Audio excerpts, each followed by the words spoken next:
बहन के एगो समय आई बड़ा छाती लक मटकोर विवाह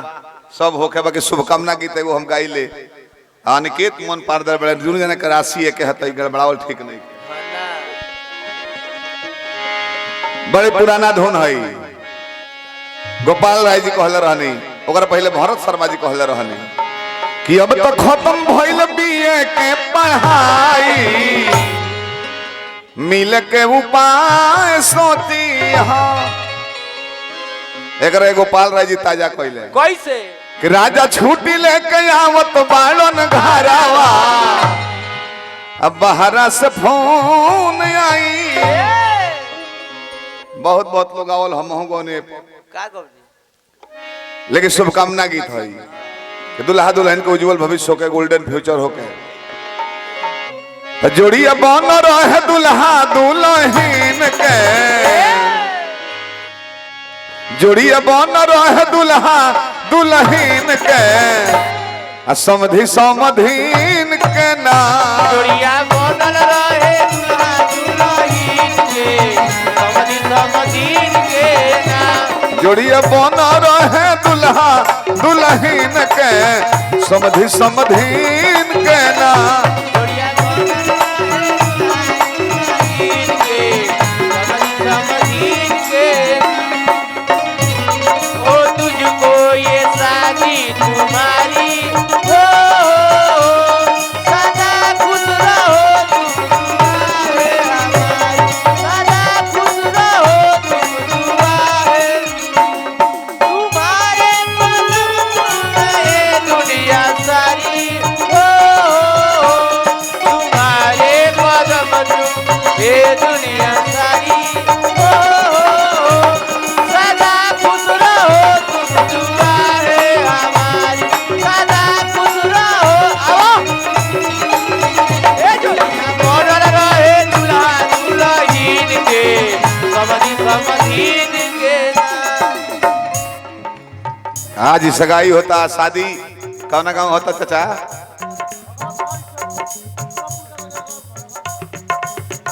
अगौथर विवाह होता है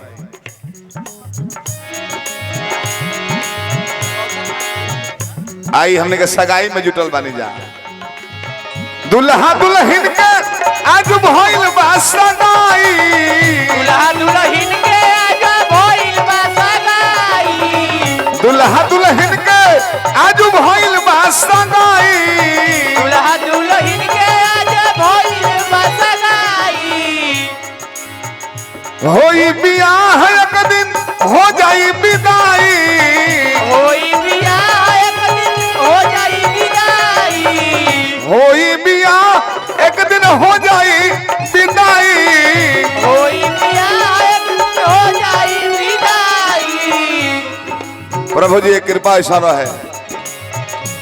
दिन खुशी कभी तो अंगूरी पर गिन के दिन खुशी कभी तो अंगूरी पर गिन के दुल्हा दुल्हन के नाम ये बनल रहे दुल्हा दुल्हन के समधि समधीन के नाम दिन खुशी कभी तो अंगूरी पर गिन के दुल्हा दुल्हन के नाम दिन खुशी पवित्र अंगूरी पगिन के दुल्हा दुल्हन के नाम रखना डोली सजा के रखना मेहंदी लगा के रखना डोली सजा के रखना तेरे भी तुझे कोई आएगा तेरा सजना तेरे भी तुझे कोई आएगा तेरा डोली सजा के रखना मेहंदी लगा के रखना डोली सजा के रखना मेहंदी लगा के रखना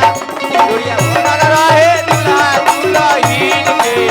समधि समधीन बहुत बोल रहा है तो अब कलाकार ढेर भेबा नहीं बोला दानी बनौले रहे बस करो दुल्हा पक्ष से केहू नहीं लगा जी तो दिन पंडित जी धरते हैं समझिलो धरते और केहू नार लो न से और केहू नहीं खे ईश्वरपुर का लगे गांव बनू अरे तो लयदार गांव हवे बारात में 1 घंटा प्रोग्राम वहां लोग सुन ली तो बहुत बा।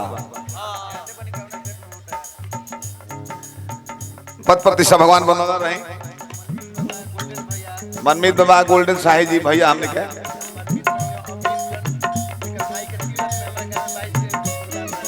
अमित बाबू म्यूजिक मारा तो हम लय में आ जाए। जरा भाई के तिलक में प्रोग्राम बा हमने के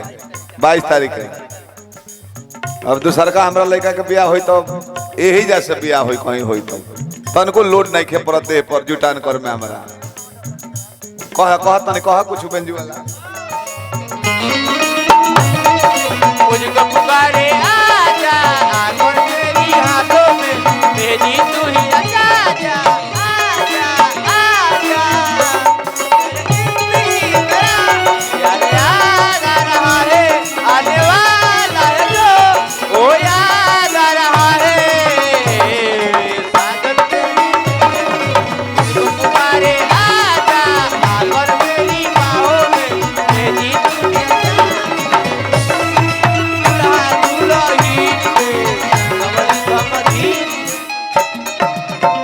बसंत बाजार से हमारा दीपक भैया 500 रुपया पुरस्कार दिल बनी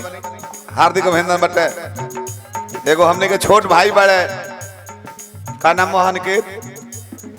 आर्मी लवर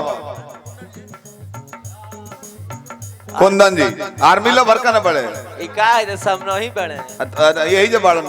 कुंदन बाबू पहला बेर नाम सुननी आर्मी लवर के नौजीत हाँ इतना खुशी मिला रहे कि चलो हमने के लयदार परिवार में भी केहू आर्मी लवर बा। हमारा गुरु भाई दिलीप बाबा लोग और यहाँ साहेब बाबा कहने को नहीं लूंगा कहने बानी लोग कहना हूँ लोग हाजर नहीं हम अभी स्वागत वहाँ लोग बाकी है लौकत नहीं खेलू दिलीप बाबा साहेब बाबा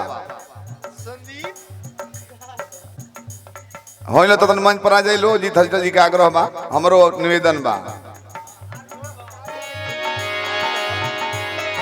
आर्मी लवर जी पहला बेर सुनी तो कहने अजीत तब तो 4 बजे भोरे में जाके दौड़त हुई है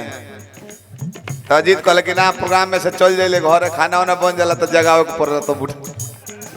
10:30 बजे 10:30 कब को 11 हूँ जाड़ा पाला में। अब ये गीत का रोक दे जा बीके तिवारी जी और लोग को बुलाई नाइटो प्रोग्राम हो सनु हेलो कुंदन भाई काजू वाले गरखा से पुरस्कार अजीत आनंद जेल बनी सभे अलबा नेहा राजबाड़ी चंदन जी काजू वाले गरखा से पुरस्कार दिला बनी अब रहे बहुत बहुत बहुत बहुत बहुत धन्यवाद। आदरणीय अरविंद सिंह अभियंता भैया का प्यार दुलार हम सभी कलाकारों को मिला।